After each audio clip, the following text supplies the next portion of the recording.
This is Entertainment Tonight, the most watched entertainment news program in the world.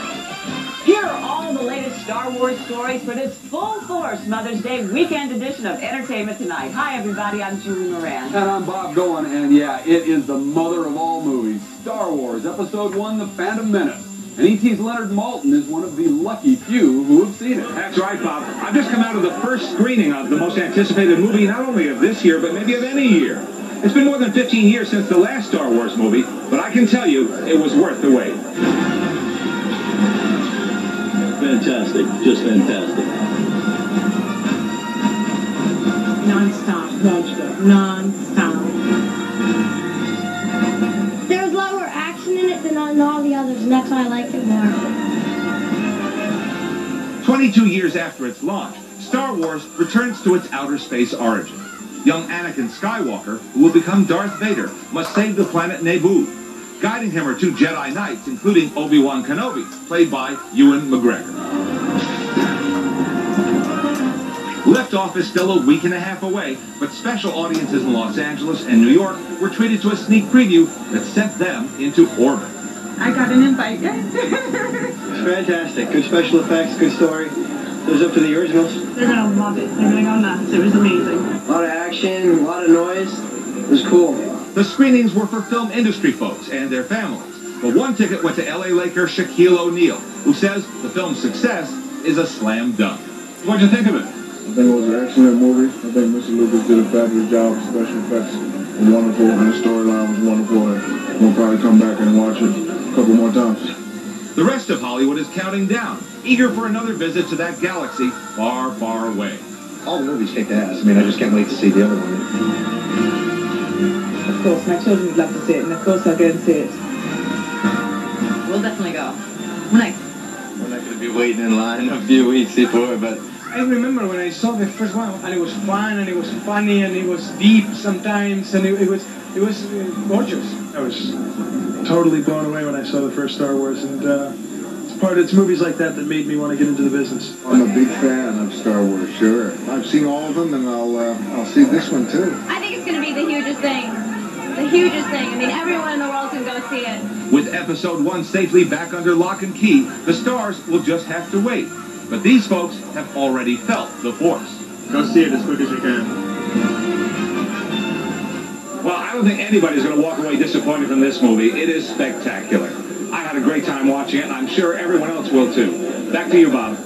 Thanks a lot, Leonard. Boy, I can't wait to see that myself. And later on E.T., you asked Leonard to ask George Lucas the question, and the Star Wars creator will answer them for you and much more about the movie. Whether you're 6 or 60, the Star Wars prequel is the talk of every town, and a special correspondent took our ET mic to get the buzz from the Hollywood stars. Hi, I'm Hallie Eisenberg for E.T. with the special Star Wars Full Force Report. E.T. enlisted the aid of 6-year-old Cub reporter and Pepsi spokeskid Hallie Eisenberg at last weekend's Kids' Choice Awards. And faster than you can say lightsaber, she had the stars buzzing over the new movie. Are you excited about the Star Wars movie? Yes, I'm so excited because, you know, when I was your age, the first Star Wars came out. And that was my favorite movie in the world. Yeah, it's going to be good. I'm in the movie. I play one of the aliens. I'm behind under a rock the whole movie. Who's that one who's in it? The new Luke Skywalker, the Scottish guy. He's really cute. Ewan McGregor. He's a cutie, watch out for him. Hallie, who wasn't even born until 15 years after Star Wars was first released, played kid correspondent to The Hill. Another sterling job. Thanks, Hallie. Star Wars Episode 1, The Phantom Menace, is a dream come true for creator George Lucas. The entire look of the movie is a product of his incredible imagination and a lot of hard work. One thing to be able to draw something on a piece of paper, and another thing to actually make it three-dimensional and work in the real world. From his top-secret design department at Skywalker Ranch to exotic locations around the world, George Lucas assembled the galaxy's most talented artists to turn his vision into a reality. You feel that the movie's really a creation. It's a lot of artists coming together and working on it. It's not just, a script and a couple of actors. Even teen queen Natalie Portman was blown away by all the movie magic. Together, the prequel's team of effects artists, costume designers, musicians, and craftsmen has won more than 24 Academy Awards. The design really includes the photography, the sets, and the costumes, and the props. So these elements all come together to create an atmosphere or reality for the audience. And if they aren't right, then the audience isn't going to be in the picture. Fear attracts the fearful. Fear is my ally. As the classic battle between good and evil played out on location, Lucas turned to his costume department to help portray both the beauty and the barbarity of his galaxy far, far away. Costumes in any kind of film are very important in defining the character and defining the culture and making things feel realistic. So the costumes are a very integral part in the overall design of the film. I will take back what's ours. Portman's costumes are not only stunning, but they actually helped her portray the regal leader of the besieged planet Naboo. Well, being in the costumes themselves and having the strange makeup and hair really made me feel different. You feel like a different person. When you feel like a different person, it's easier to act like a different person. It also changes your movement. If you've got a big thing on your head, you have to walk straighter. You can't slouch like an American teenager. You have to stand straight like a queen so that it doesn't knock you over. Well, she sure looks like a queen. Well, the first of his 3 Star Wars films in 1977 made Mark Hamill a huge star. So what's he been doing since his movie series ended? See if you can figure out this Star Wars E.T. Hollywood history. It had been 8 years since the premiere of his final Star Wars film, and E.T. was at home with the Hamills to talk about his success. After the screening of Jedi, we got chased down the street. It was exactly like out of Hard Day's Night. I mean, we were laughing because we thought, how stupid. If they catch us, what will they do? I had fond memories, but no desire to really go back and be doing them again. Can you guess which year in E.T. Hollywood history this happened? Is it 1990, 91, or 1992? Your answer's next on the weekend edition of Entertainment Tonight. Also coming up, Star Wars star Ewan McGregor. Leonard Maltin's inside conversation with Obi-Wan Kenobi. Bloody hell, you said to yourself, I'm in Star Wars. The fan frenzy continues, and we have all the Star Wars toys and trinkets in the Entertainment Tonight cover story. What's out there? What's a collector's item? And how much cash are they really worth?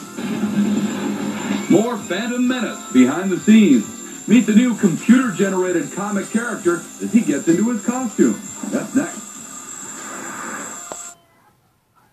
The Star Wars trilogy is back on the big screen, and each planet is celebrating in a different way. On Earth, people are playing Feel the Force at Taco Bell. Press the game piece to magically reveal if you've instantly won cash, one of millions of prizes, or a special edition Hummer. See the trilogy, Feel the Force. Play the game at Taco Bell. Are you sure this is the right theater? I'm not even sure it's the right planet.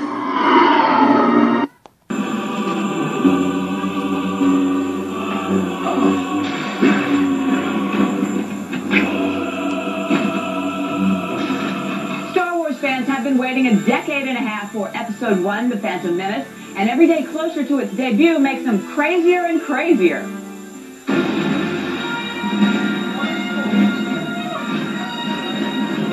We are the dorks of the century. Get ready for the merchandising madness because a brand new batch of Star Wars toys have blasted into stores across America.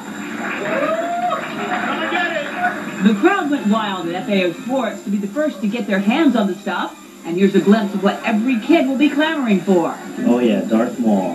He's the bad guy with the double-edged lightsaber, and he's the one I'm coming here to see. I'll take a heart attack if I have to get inside. This is my first trip. I'm going to give it to a friend, come back to another trip, come back to another trip. I'll pay the credit card bills later. What do I care? And buying is just what toy stores are counting on, with the hot new Lego set and everything from Darth Maul to the double-bladed lightsaber.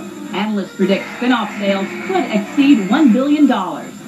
And nobody should sleep until Episode 1, The Phantom Menace, comes out.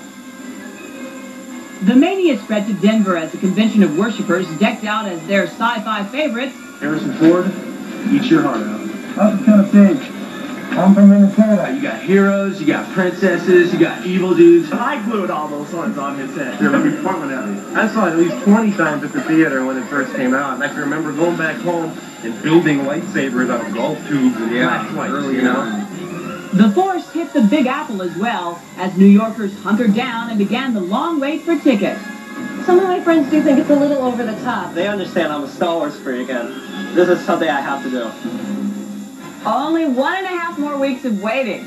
And later on E.T., we'll show you all the Star Wars merchandise and how much money those Phantom Menace tie-ins can potentially take in. And up next, the wild behind-the-scenes footage of the making of the film, featuring more than 1,000 costumes. You look good in there, sorry. You look fantastic. Next on E.T.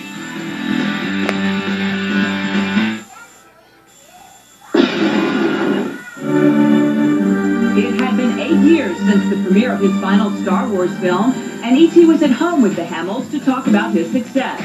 Which year in E.T. Hollywood history?